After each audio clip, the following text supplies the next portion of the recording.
Chinese Communist leader Xi Jinping has been in power for 10 years and is not going away. His rise to the top seemed accidental, as he was the compromise of a power struggle between his two predecessors, Jiang Zemin and Hu Jintao. Xi Jinping beat out the aggressive Bo Xilai because of his low-key, humble manner and middle-of-the-road approach. After 10 years, however, Xi transformed into the most powerful CCP dictator since Mao Zedong. Have people underestimated Xi's ambition? How did he become Mao Zedong II? Hello, welcome to Leisrealtalk. I'm Lei. In the past 30 years, whenever the CCP has had a leadership change, modifying the party constitution has been a required move. When a leader was about to step down, his political legacy was written into the party's constitution to be preserved as a guidance for the party. Right before Jiang Zemin was replaced by Hu Jintao at the 16th Party Congress, Jiang's theory of three represents was written into the constitution. Similarly, Hu Jintao's scientific development worldviews became the party guideline at the 18th Party Congress when he turned power over to Xi Jinping. Why are the CCP leaders so attached to having their so-called political theories written into the party constitution? It's because the Communist Party is more than a political party. The party plays the role of a spiritual leader, and the ideology of communism is China's state religion. As a spiritual practice, it needs to have scriptures that guide the conduct of its followers. And the party's constitution is the CCP's Bible that plays this role. Having their political theories written into the party's constitution is like having your legacy written into the CCP Bible. Once their political legacy is part of the Bible, it will be difficult to be taken down. But Xi Jinping accelerated the process. He didn't wait to safeguard his legacy till after stepping down. He put his Xi Jinping thoughts into the party constitution after one term at the last party congress in 2017. This means that he elevated his status to that of Jiang Zemin and Hu Jintao while still in power. At the 20th Party Congress, he will modify the party constitution again, which means he will further elevate his status. He may be given the title of chairman of the party or people's leader and be elevated to the status of Mao. Why is this important to Xi Jinping? It's because it will guarantee his personal safety. Mao Zedong killed so many people during his reign, and his deputies resented him, including Deng Xiaoping. But no one dared to challenge Mao's legacy because it's hard to disavow your Bible or repudiate your spiritual leader. So Xi Jinping has become the most powerful CCP leader after Mao. He has more power than three of his predecessors, Deng Xiaoping, Jiang Zemin, and Hu Jintao. But how did Xi obtain absolute power within 10 years? Let's first take a look at his predecessors. Deng Xiaoping was powerful. He locked up Madame Mao and disposed of Mao's chosen successor, Hua Guofeng. Deng also brought down two CCP party secretaries, Hu Yaobang and Zhao Ziyang. But Deng didn't have absolute power since he had to compromise with other CCP elders who acted as his counterbalance. Those people made sure Deng listened to their opinions and didn't have a carte blanche. Jiang Zemin had less power than Deng Xiaoping because Jiang's power was given to him by Deng. But Deng didn't trust Jiang and only allowed him to do the job for 10 years. Even though Deng died in 1997, his influence was still there. So Jiang had no choice but let Hu Jintao succeed him. But Jiang severely limited Hu's power and played the role of the de facto leader during Hu Jintao's reign.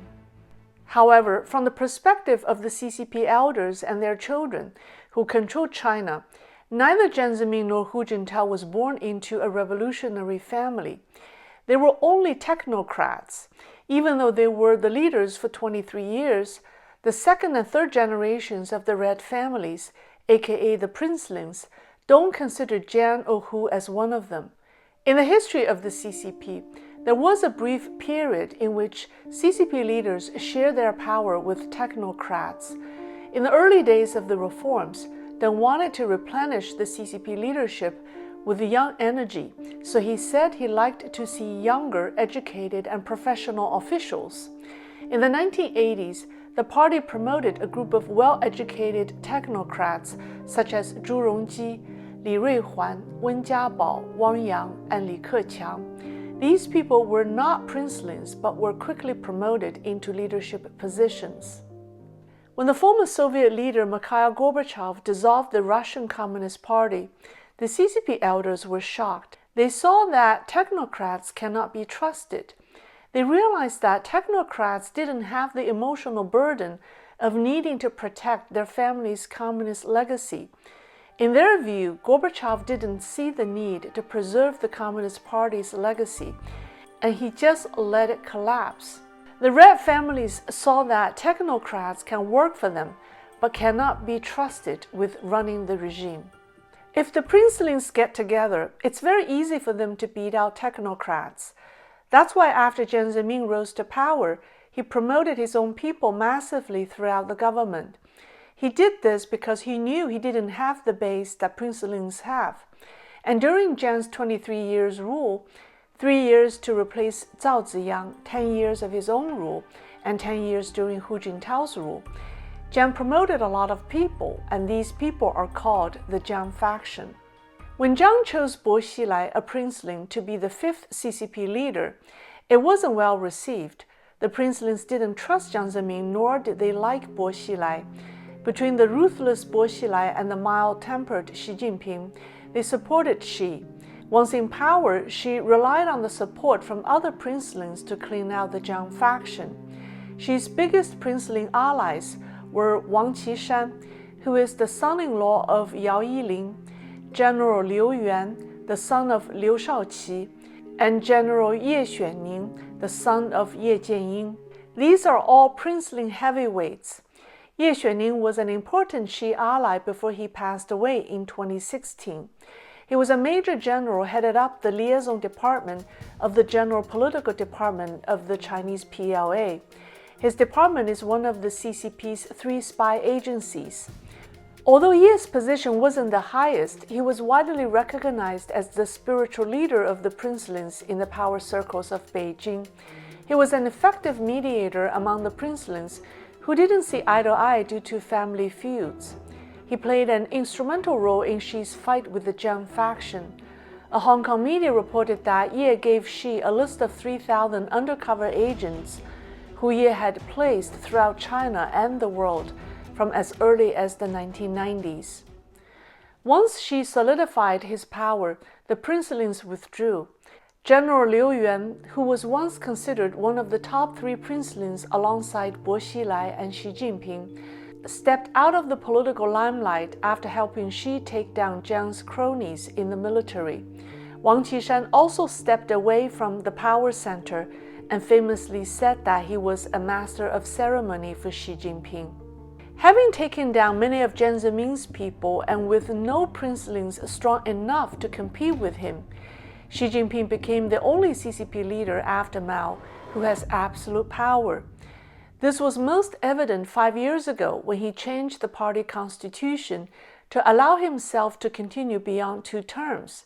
The move was bold because it negated Deng's legacy, and Xi didn't meet strong resistance from his opponents. You could say that the support from the princelings empowered Xi, and the brutal war with the Jiang faction turned Xi Jinping into a wolf warrior. When the party elders and princelings supported Xi in his rise to power, they didn't choose him to grow the economy or solve the Taiwan issue. They picked him to preserve their communist legacy and protect the regime from collapse. And Xi has been doing precisely that. So even though these people aren't happy with Xi today, they can't do much about it because as long as they want for the regime to last, they share the same mission as Xi. And Xi Jinping has been using this to warn his opponents. There are a lot of people who don't like Xi Jinping, but those who oppose Xi but not the CCP have little chance of succeeding, no matter how loud they are. The only people who pose a real threat to the regime are those who don't believe in the communist legacy or the ideology anymore. This is a fact that people often ignore. That's all for today. Thank you for watching. See you next time.